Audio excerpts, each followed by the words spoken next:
Hi you guys, today I want to talk about tempo prescriptions. I want to explain what it is because you will be seeing a lot of this in your workouts, whether it's individualized programming or in group class. So I want to be really clear about how this works and how you can read this. It looks a little bit like a math problem, but don't worry, it's not.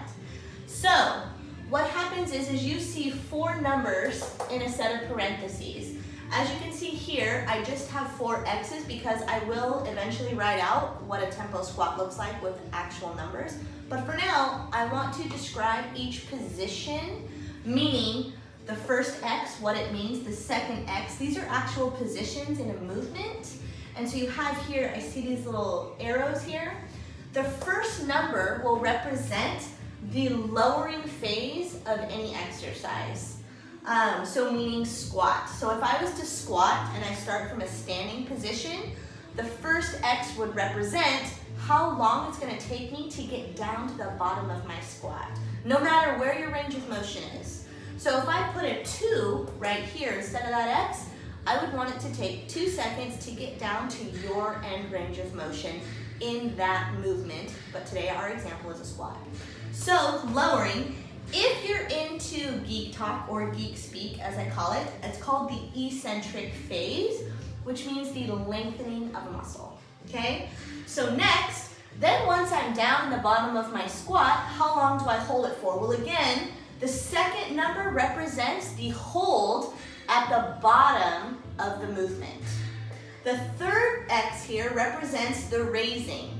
So if I had a 1 here, then it would essentially take me 1 second to stand up out of this hold position that I was just in from the squat, right? So geek speak, this is called concentric, which would be the shortening again of that musculature that you're using in whatever the exercise is. Our fourth number is the hold at the end of the movement, meaning we've completed the movement, how long are we in extension or at the end or done with the movement. So depending on the exercise, that can look a little different.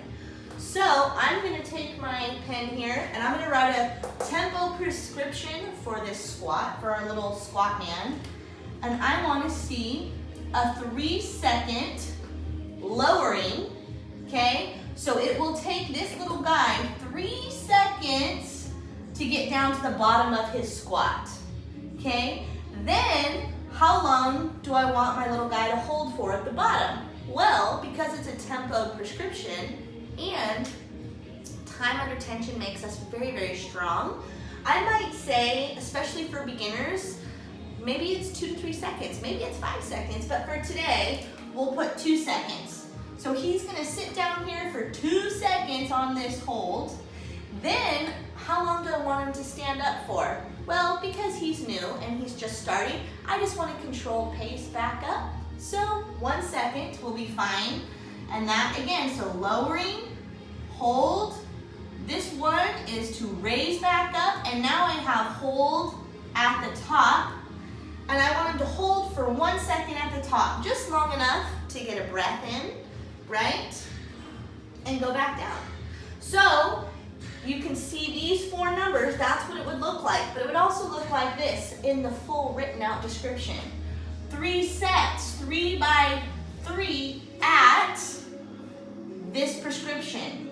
3, 2, 1, 1. I have 3 sets of 3 squat repetitions at this pace.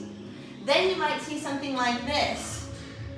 60 seconds, rest, between your sets. That is what a programming tempo prescription would look like for a certain set of exercises. That's it.